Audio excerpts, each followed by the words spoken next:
मेरा नाम डॉक्टर आशीष औजला है और मैं kids care neurology centre Raipur में बच्चों का न्यूरोलॉजिस्ट हूँ। पिछले वीडियो में हमने बात की थी कि ऑटिज़म के क्या लक्षण हैं।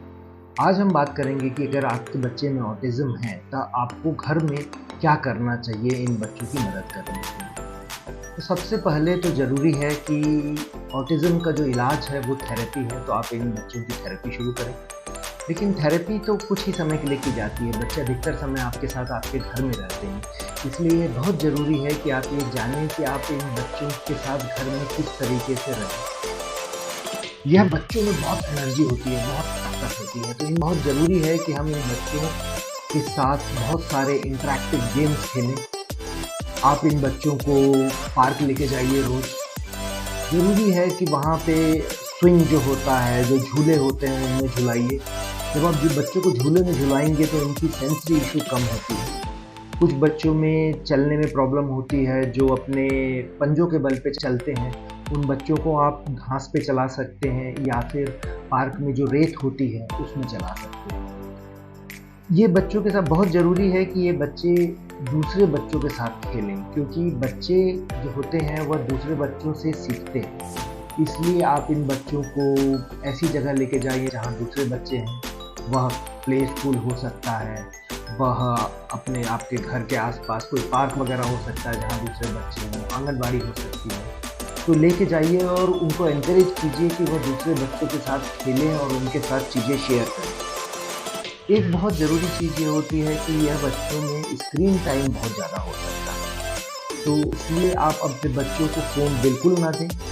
और अगर आप इन बच्चों को टीवी भी दिखा रहे हैं तो टीवी का टाइम बहुत रेस्ट्रिक्ट करें, क्योंकि अगर ये बच्चे टीवी पे या फ़ोन पे ज़्यादा समय व्यतीत करेंगे तो इनका जो ऑटिज़म है, इनका जो बिहेवियर है वो धीरे धीरे ख़राब ही होता जाएगा।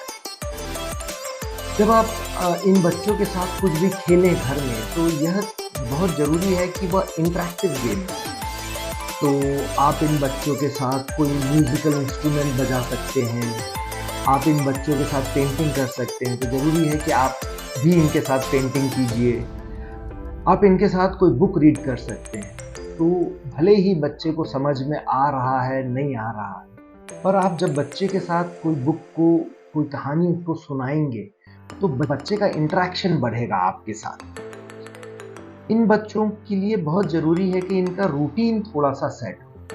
तो आप एक इनके साथ या इन बच्चों का प्लान बनाइए कि अच्छा तुम सुबह उठते हो, उठ के ये करना है, उसके बाद आपको ब्रश करना है, तैयार होना है, फिर आपको थेरेपी में जाना है, फिर आपका सोने का समय है, फिर आप शाम को गार्डन घूमने जाएँगे, फिर हम थोड़ी देर पढ़ने बैठेंगे।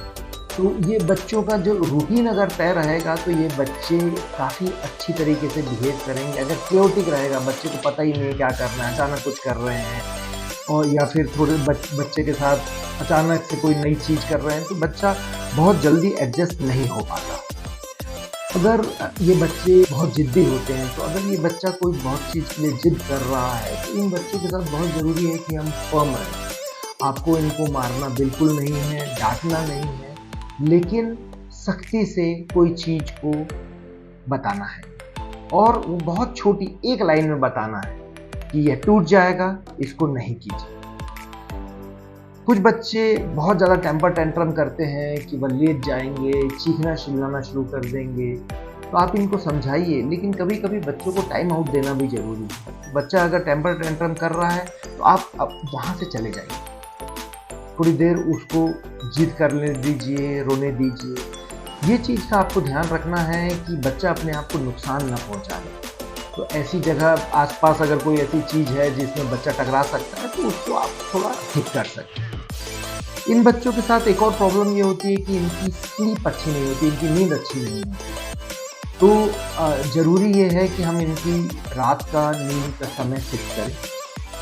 और ऐसा नहीं होता है कि हम अपने बच्चे को बोलें कि एक्सपेक्ट करें कि तुम जाके सो जाओ, जबकि हम बैठ के टीवी देख रहे हैं या फ़ोन में टीवी देख रहे हैं या फ़ोन में।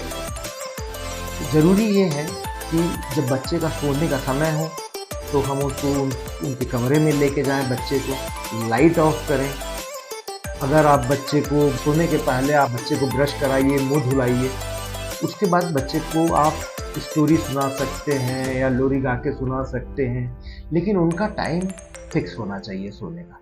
इन बच्चों में खाने की बहुत सारी प्रॉब्लम होती है। ये बच्चे बहुत लिमिटेड चीज़ें खाते हैं, लेकिन यह ज़रूरी है कि हम इन बच्चों को रिफाइंड शुगर से दूर रखें। तो आप इनको जितना भी हो सके शक्कर कम दें। इनको ऐसी चीज़ें ना दें जिसमें प्रिजर्वेटिव हो, जैसे कुरकुरे वगैरह हो गए या फिर चिप्स वगैरह हो गए, इनमें प्रिजर्वेटिव होता है। तो कोशिश ये करें कि इन बच्चों को ऐसी चीज़ें दें जो हम अपने घर में बनाते हैं। कभी कभी जब हम कहीं बाहर जाते हैं तो ये बच्चे बहुत ज़्यादा एक्साइटेड हो जाते हैं। जैसे फॉर एग्जांपल शादी पे जा रहे हैं तो हमारे बच्चे बहुत ज़्यादा वहाँ पे जाके रोना शुरू कर देंगे, क्योंकि उनको समझ में नहीं आता क्या होगा। इसलिए ज़रूरी है कि आप कहीं पे भी जा रहे हैं तो पहले से बच्चे को बताएं कि आप कहाँ जा रहे हैं। उनको बताइए कि वहाँ पे क्या एक्सपेक्ट करना है, कि वहाँ पे ज़्यादा लोग रहेंगे, वहाँ पे हल्ला हो सकता है। तो पहले से बच्चे को प्रिपेयर करें। कुछ बच्चे ऐसे होते हैं जो तेज़ आवाज़ को बर्दाश्त नहीं कर सकते हैं। तो आप किसी ऐसी जगह जा रहे हैं जहाँ आपको पता है कि बहुत तेज़ आवाज़ होती है, तो बच्चों में आप हेडफोन ले सकते हैं। अगर आप ले सकते हैं तो नॉइज़ कैंसलेशन हेडफोन्स भी होते हैं जो बाहर की आवाज़ को पूरी तरीके से ख़त्म कर सकते हैं। तो अगर ये आप हेडफोन यूज़ करेंगे तो हमारे बच्चों को तेज़ आवाज़ के साथ प्रॉब्लम नहीं होगी।